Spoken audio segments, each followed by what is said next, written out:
Hello good morning all welcome to Kerala stock market guide. അപ്പോൾ എന്തുകൊണ്ട് വിശേഷം? ദീപാവലി എല്ലാവരും നല്ല രീതിയിൽ ആഘോഷിക്കുന്നുണ്ടെന്ന് വിശ്വസിക്കുന്നു. അപ്പോൾ എല്ലാവരും സേഫ് ആൻഡ് സൗണ്ട് ആയിട്ട് ദീപാവലി ആഘോഷിക്കുക. അപ്പോൾ നമുക്ക് മാർക്കറ്റിലെ കുറച്ച് കാര്യങ്ങൾ ഡിസ്കസ് ചെയ്യാം ഇന്നത്തെ പ്രീ മാർക്കറ്റ് സെഷനിൽ. ഇപ്പോൾ ഗ്ലോബൽ മാർക്കറ്റ്സ് എല്ലാം ഓവറോൾ പോസിറ്റീവ് നോട്ടിലാണ് ഇപ്പോൾ നിൽക്കുന്നത്. ഇപ്പം US മാർക്കറ്റിലാണെങ്കിൽ ഞാൻ വളരെ പോസിറ്റീവ് എന്നല്ലെങ്കിലും മൈൽഡ്ലി ബുള്ളിഷ് ടു ന്യൂട്രൽ ലെവലിലാണ് കാണുന്നത്. ആൻഡ് യൂറോപ്യൻ മാർക്കറ്റ്സ് നെഗറ്റീവിൽ, മറിച്ച് നോക്കുകയാണെങ്കിൽ ഗിഫ്റ്റ് നിഫ്റ്റി ട്രേഡിംഗ് പോസിറ്റീവ്ലി എന്ന് പറയാം. ഇപ്പോൾ ഇന്നൊരു ഗ്യാപ്പ് അപ്പ് ഓപ്പണിംഗ് അടുത്ത മാർക്കറ്റ് സമയത്ത് മാർക്കറ്റ് ഓപ്പണിംഗിൽ നമുക്ക് പ്രതീക്ഷിക്കാം, ഒരു ഗ്യാപ്പ് അപ്പ് ഓപ്പണിംഗ് നമുക്ക് പ്രതീക്ഷിക്കാം. അപ്പോൾ US മാർക്കറ്റിൻ്റെ ഒരു എന്താ പറയുക, ഒരു ക്ഷീണം ഓൾറെഡി ഉണ്ട്. അപ്പം US മാർക്കറ്റ് ഹെവിലി ബുള്ളിഷ് എന്നൊന്നും ഞാൻ പറയാനില്ല. But gift Nifty is totally positive. And അതിനുശേഷം നമ്മൾ ശ്രദ്ധിക്കേണ്ടത് പറഞ്ഞാൽ നിക്കിയാണ്. നിക്കി എന്തായാലും ടോട്ടൽ പോസിറ്റീവ് മൈൻഡ് സെറ്റിലേക്ക്, പോസിറ്റീവ് ആൻഡ് എന്താ പറയുക ട്രേഡിംഗ് സെറ്റിലേക്ക് വന്നിട്ടുണ്ട്. സോ അപ്പം ബ്രെന്റ് ക്രൂഡും ബെയറിഷാണ്, ഗോൾഡും ലൈറ്റ്ലി എന്താ പറയുക ബെയറിഷിലേക്ക് പോകാനുള്ള സാധ്യതയുണ്ട്. അപ്പോൾ നമുക്ക് ഈ ഒരു എഫക്റ്റ് ഇമ്പാക്ട് ഇന്ത്യൻ ഓഹരി വിപണികളിൽ വരുമ്പോഴത്തേക്കും കുറച്ച് പോസിറ്റീവായിട്ട് ഉണ്ടാവുമെന്നാണ് എനിക്ക് തോന്നുന്നത്. സോ ഇപ്പം നിഫ്റ്റി ബാങ്ക് നിഫ്റ്റി ലെവൽസ് നോക്കുകയാണെങ്കിൽ ഞാൻ ഡേ ചാർട്ട് ഒന്ന് ഇടാം. ഡേ ചാർട്ട് നോക്കുകയാണെങ്കിൽ അറിയാം വളരെ സ്ട്രോങ് ക്ലോസിംഗ് കിട്ടി. വീക്കിലി ചാർട്ട് ഇട്ട് നോക്കിയാലും സ്ട്രോങ് ക്ലോസിംഗ് കിട്ടി. ആൻഡ് നിഫ്റ്റിയിൽ ഇനി നമ്മൾ പ്രതീക്ഷിക്കുന്നത് കുറച്ച് ബുള്ളിഷ് ആയിട്ടുള്ള മൊമെന്റ്സ് ആണ് അല്ലേ. അപ്പം എല്ലാവരും കുറച്ചധികം കാലം ഇങ്ങനെ ഒരു ക്ലോസിങ്ങിനായിട്ട് വെയിറ്റ് ചെയ്യുകയായിരുന്നു. And Nifty and bank Nifty strong closing തന്നിട്ടുണ്ട്. സോ അപ്പം നിഫ്റ്റി ലെവൽസ് നോക്കുകയാണെങ്കിൽ ഞാൻ രണ്ട് മേജർ ഏരിയാസ് ഞാൻ പറയുകയാണ്. അപ്പോൾ ആ ഏരിയാസിലെ മാർക്കറ്റിൻ്റെ റിയാക്ഷൻ നോക്കിയിട്ടായിരിക്കും എൻ്റെ ട്രേഡിംഗ് ഡിസിഷൻസ് ഞാൻ എടുക്കാൻ പോകുന്നത്. അപ്പം നിഫ്റ്റിക്കാണെങ്കിൽ ഒരു ഇമ്മീഡിയറ്റ് സപ്പോർട്ട് എന്ന നിലയിൽ 25,600 റേഞ്ച് ഉണ്ട്. ആൻഡ് ഇമ്മീഡിയറ്റ് സപ്പോർട്ടായിട്ട് രണ്ടാമത്തുള്ളത് 25,407 ആണ്. അപ്പം മാർക്കറ്റ് ഹെവിലി ബുള്ളിഷ് ആവുകയാണെങ്കിൽ ഈ റേഞ്ചസ് 25,919 വരെയൊക്കെ ഉള്ള ഒരു മൂവ്മെൻറ്റ്, അതായത് മോസ്റ്റ്ലി ഒരു 200-300 പോയിന്റ്സിൻ്റെ അപ്സൈഡ് ഞാൻ ഈ ഒരു ഏരിയയിൽ നിന്ന് പ്രതീക്ഷിക്കുന്നുണ്ട്. ശേഷം മാർക്കറ്റ് ഈ ഏരിയ റീച്ച് ചെയ്തതിന് ശേഷം 26,140, 26,297 എന്നുള്ള ഏരിയാസിലേക്ക് മാർക്കറ്റ് പോകാനുള്ള സാധ്യതയുണ്ട്. സോ നിഫ്റ്റിയിൽ നമുക്ക് എന്തായാലും വാച്ച് ചെയ്യാം. മാർക്കറ്റ് ഓപ്പൺ ആയ ശേഷമുള്ള ട്രേഡിംഗ് ഡിസിഷൻസ് നമുക്ക് എടുക്കാം. അപ്പം ബാങ്ക് നിഫ്റ്റി നോക്കുകയാണെങ്കിൽ ഞാൻ ചാർട്ട് ആദ്യം കാണിക്കാം. ഹെവിലി ബുള്ളിഷ് ആണ്, all time high near by, വളരെ സ്ട്രോങ് ആൻഡ് പോസിറ്റീവ് ആയിട്ടുള്ള ക്ലോസിംഗ് കഴിഞ്ഞ 2 ആഴ്ചയായിട്ട് നമുക്ക് ബാങ്ക് നിഫ്റ്റി തരുന്നുണ്ട്. സോ ബാങ്ക് നിഫ്റ്റി ലെവൽസ് നോക്കുകയാണെങ്കിൽ ഇമ്മീഡിയറ്റ് സപ്പോർട്ടായിട്ട് 57,250 എന്നുള്ള റേഞ്ച് ഒരു ഇമ്മീഡിയറ്റ് സപ്പോർട്ടായിട്ട് ആക്ട് ചെയ്യാൻ സാധ്യതയുണ്ട്.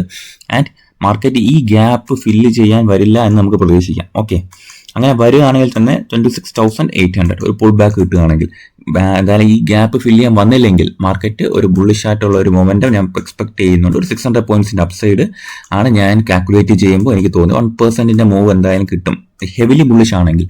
സോ ഇതൊരു എന്താ പറയുക, ഇതൊരു കണക്ക് കൂട്ടലാണ്. മാർക്കറ്റ് ഇങ്ങനെയൊക്കെ മൂവ് ചെയ്യാമെന്നുള്ളൊരു കണക്ക് കൂട്ടൽ. ഇപ്പോൾ 58,468 റേഞ്ചിന് അപ്സൈഡ് തന്ന ശേഷം നമുക്ക് അതിൻ്റെ ഫ്യൂച്ചർ മൂവ്മെന്റ്സ് ഞാൻ എന്തായാലും ഗ്രൂപ്പുമായിട്ട് നമുക്ക് എല്ലാവരുമായിട്ട് ഡിസ്കസ് ചെയ്യാം. ഓക്കെ, അപ്പോൾ ഇന്ന് കുറച്ചധികം സ്റ്റോക്സിൻ്റെ റിസൾട്ടുകൾ വന്നിട്ടുണ്ട്. കുറച്ചധികം സ്റ്റോക്സിൻ്റെ റിസൾട്ടുകൾ ഇന്നും നാളെയായിട്ടൊക്കെ വരുന്നുമുണ്ട്. ഓക്കെ, അപ്പോൾ ജിയോജിത്തിൻ്റെ റിസൾട്ട് വരുന്നുണ്ട്. ഞാൻ ജിയോജിത്തിൻ്റെ റിസൾട്ട് പഠിച്ച ശേഷമുള്ള ഡീറ്റെയിൽസ് നമ്മുടെ ഗ്രൂപ്പിൽ ഇടുന്നതായിരിക്കും. മറിച്ച് ഇന്ന് ഒരുപാട് സ്റ്റോക്സിൻ്റെ റിസൾട്ട് ഓൾറെഡി ശനി ഞായർ വെള്ളി ദിവസങ്ങളിൽ വന്നിട്ടുണ്ട്. അപ്പോൾ അതിനെക്കുറിച്ചൊക്കെയുള്ള ധാരണ നമുക്ക് വേണം. കുറച്ചധികം സ്റ്റോക്സ് ഉള്ളത് കൊണ്ട് തന്നെ ഞാൻ മാക്സിമം വളരെ ചുരുക്കി നമ്മൾ മനസ്സിലാക്കേണ്ട സ്റ്റോക്സ് മാത്രം നമ്മൾ സൂചിപ്പിച്ച് ഞാൻ പോവുകയാണ്. റിലയൻസ് ഇൻഡസ്ട്രീസിൻ്റെ Q2 റിസൾട്ട് വന്നപ്പോഴത്തേക്കും പ്രോഫിറ്റ് ആൻഡ് റവന്യൂവിൽ നല്ല രീതിയിലുള്ള ഇൻക്രീസ് ഉണ്ട്. സോ ടോട്ടലി പോസിറ്റീവാണ്. ആൻഡ് HDFC ബാങ്ക് ഉള്ള ബാങ്കുകളിൽ ഒരു ബെറ്റർ പെർഫോമൻസ് തന്നതിൽ ഒരു ബാങ്ക് HDFC ബാങ്കാണ്. HDFC bank profit and net interest increase ചെയ്തിട്ടുണ്ട്. പ്രോഫിറ്റ് 16,821 കോടിയിൽ നിന്ന് 18,641 കോടിയിലേക്ക് പോയി. ശേഷം ഏറ്റവും പോസിറ്റീവായിട്ട് തോന്നുന്നത് ഗ്രോസ് NPA ഫോൾസ് ചെയ്തിട്ടുണ്ടെന്ന് പറയുന്നത്. Gross NPA means non performing assets fall ചെയ്തിട്ടുണ്ട്. ആൻഡ് നെറ്റ് NPA ഡിക്ലൈൻ ചെയ്തിട്ടുണ്ട് എന്നുള്ള ന്യൂസ് HDFC ബാങ്കിൽ നിന്നുമുണ്ട്. സോ ICICI ബാങ്കിന്റെ profit and net interest income grow ചെയ്തിട്ടുണ്ട്. ഗ്രോസ് NPA ഡിക്ലൈൻ ചെയ്തിട്ടുണ്ട്. അൾട്രാടെക് സിമെന്റിന്റെ ആണെങ്കിൽ റവന്യൂ ആൻഡ് പ്രോഫിറ്റ് ഗ്രോത്ത് ഉണ്ടായിട്ടുണ്ട്. ഇൻഡസ്ഇൻഡ് ബാങ്ക് ആണ് ഞാൻ എന്തായാലും ഒഴിവാക്കാൻ പോകുന്ന ഒരു ബാങ്ക്.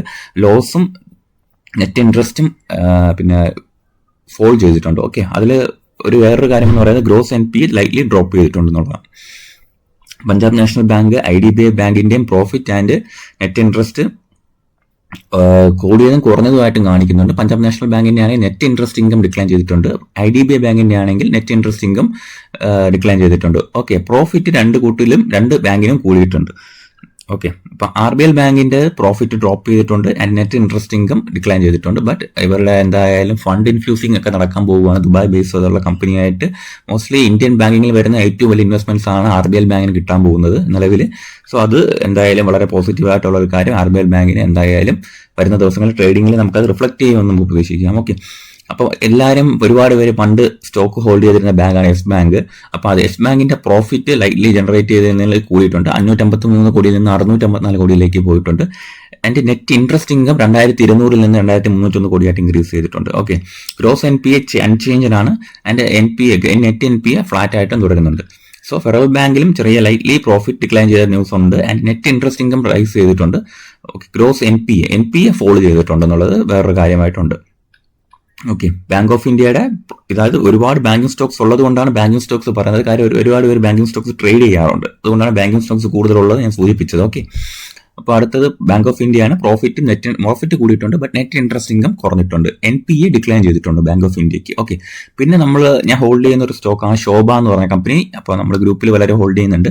അപ്പോൾ ആ പ്രോഫിറ്റും റവന്യൂ ഇൻക്രീസ് ചെയ്തിട്ടുണ്ട്. സോ ശോഭയിൽ കൺസോളിഡേറ്റഡ് റവന്യൂ കൂടിയിട്ടുണ്ട് എന്നുള്ള ന്യൂസ് ഇത്തിരി പോസിറ്റീവാണ്. 26.1 കോടിയിൽ നിന്നുള്ള പ്രോഫിറ്റ് 72 കോടിയിലേക്ക് വളർന്നു. അതായത് 178% വളർച്ച ശോഭ എന്ന സ്റ്റോക്കിലുണ്ട്.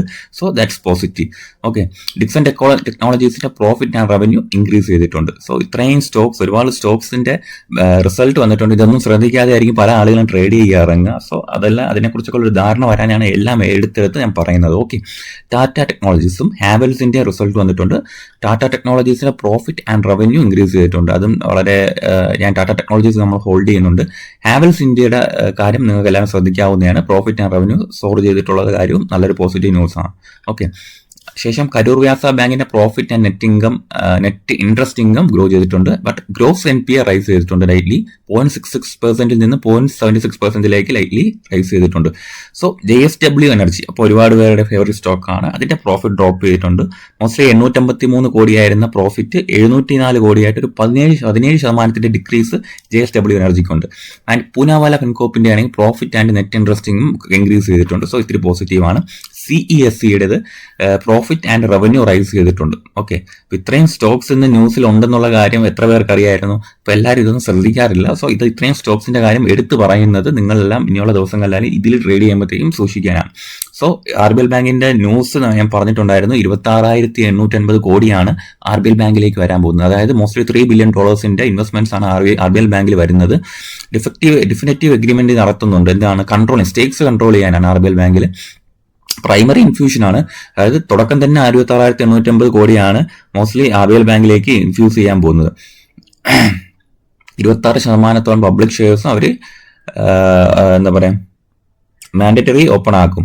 മാൻഡറ്ററി ഓപ്പൺ അഗ്രിമെന്റ് ഉണ്ടാവും. ഓക്കെ, ശേഷം ഉള്ള ന്യൂസ് എന്ന് പറഞ്ഞാൽ ആലംബിക് ഫാർമസ്യൂട്ടിക്കൽസിന് US ഫുഡ് ആൻഡ് ഡ്രഗ് അഡ്മിനിസ്ട്രേഷനിന്റെ ഫൈനൽ അപ്രൂവൽ കിട്ടിയിട്ടുണ്ട്. പുതിയൊരു ഡ്രഗ് ചെയ്യുന്നതിനായിട്ട് ബന്ധപ്പെട്ട്.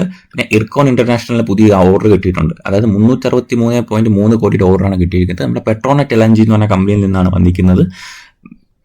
ശേഷം റെയിൽ വികാസ് നിഗം RVNL പലരുടെയും ഫേവറേറ്റ് സ്റ്റോക്കാണ് RVNL. അപ്പോൾ അവർക്ക് പുതിയൊരു ഓപ്ഷൻ കണ്ടക്ട് ചെയ്തപ്പോഴത്തേക്ക് അതിൽ RVNL ആണ് ലോവസ്റ്റ് ബിൽഡറായിട്ട് വരുന്നത്. അത് എന്തിനു വേണ്ടിയിട്ടാണെന്ന് ചോദിച്ചാൽ design, supply and erection, testing and commissioning of overhead equipment അപ്ഗ്രേഡേഷന്റെ ഭാഗമായിട്ടുള്ള ഒരു പ്രൊജക്ടിന്റെ ബിഡ് വെച്ചപ്പോഴത്തേക്ക് RVNL ലോവസ്റ്റ് ബിൽഡറായിട്ട് വന്നിട്ടുള്ളത്. സോ അതും പോസിറ്റീവായിട്ട് RVNL വരാം.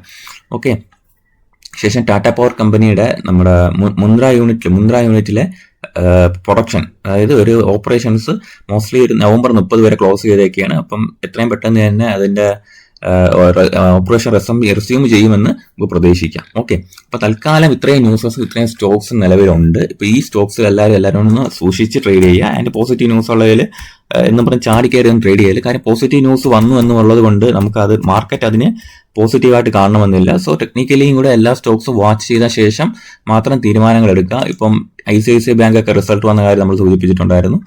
ആൻഡ് എന്റെ വാച്ച് ലിസ്റ്റിലുള്ള സ്റ്റോക്കുകളൊന്നും ഉഷാ മാർട്ടിനാണ് കേട്ടോ. ഉഷാ മാർട്ടിൻ ഞാൻ വാച്ച് ലിസ്റ്റിലിട്ട് വെയിറ്റ് ചെയ്യുകയാണ്. കാര്യം ഓൾ ടൈം ഹൈക്ക് ശേഷം മാർക്കറ്റ് ഒരു ഏരിയയിൽ കൺസോളിഡേറ്റ് ചെയ്യുകയാണ്. സോ ഉഷാ മാർട്ടിൻ ഞാൻ എന്റെ വാച്ച് ലിസ്റ്റിലിട്ട് വെയിറ്റ് ചെയ്യുകയാണ്, ഒരു മൂവ്മെന്റ് വരുമോ ഇല്ലയെന്ന് അറിയാനായിട്ട്. ശേഷം എന്റെ വാച്ച് ലിസ്റ്റിലുള്ള സ്റ്റോക്ക് എന്ന് പറയുന്നത് അപ്പോളോ മൈക്രോസിസ്റ്റം ആണ് എൻ്റെ വാച്ച് ലിസ്റ്റിലുള്ള സ്റ്റോക്ക്. അപ്പം കുറച്ചധികം ദിവസമായിട്ട് ചെറിയൊരു കറക്ഷൻ, ഒരു ടോപ്പ് ഉണ്ടാക്കിയ ശേഷമുള്ള ഒരു കറക്ഷൻ നേരിടുകയാണ് അപ്പോളോ മൈക്രോ. അപ്പം അപ്പോളോ മൈക്രോയുടെ എൻ്റെ വാച്ച് ലിസ്റ്റിലിട്ട് വെയിറ്റ് ചെയ്യുകയാണ് ഞാൻ. ഓക്കെ, ശേഷം ഏഷ്യൻ പെയിൻറ്റ്സ് കഴിഞ്ഞ 3 ദിവസമായിട്ട് കണ്ടിന്യൂസ് ബൈയിങ് നടക്കുന്നുണ്ട്. സോ ഗ്യാപ്പ് ഫില്ല് ചെയ്യാനായിട്ട് വരുമോ ഇല്ല എന്നുള്ള കാര്യം ഞാൻ വെയിറ്റ് ചെയ്യുന്നുണ്ട് ഏഷ്യൻ പെയിൻറ്റ്സിൽ. അപ്പം ഇങ്ങനത്തെ കുറച്ച് സ്റ്റോക്സ് ഞാൻ വാച്ച് ചെയ്യുന്നുണ്ട്. അപ്പം ലൈവ് മാർക്കറ്റിൽ ഞാൻ കൂടുതൽ സ്റ്റോക്സ്, ഞാൻ വാച്ച് ചെയ്യുന്ന സ്റ്റോക്സിൻ്റെ ലിസ്റ്റ് ഞാൻ ഗ്രൂപ്പിൽ ഇടുന്നതായിരിക്കും. സോ ഇത് പ്രീ മാർക്കറ്റ് വീഡിയോ കുറച്ചധികം വൈകിപ്പോയി മീൻസ് ഇത്തിരി കൂടുതലായിപ്പോയി. സോ അതുകൊണ്ട് ഞാൻ വൈൻഡപ്പ് ചെയ്യുകയാണ്. നമ്മൾ പോസ്റ്റ് മാർക്കറ്റ് സെഷനിലേക്കൊക്കെ വരുമ്പോഴത്തേക്കും കൂടുതൽ സ്റ്റോക്സ് ഒക്കെ ഡിസ്കസ് ചെയ്യാം. ഓക്കെ, അപ്പം ഹാപ്പി ദിവാലി.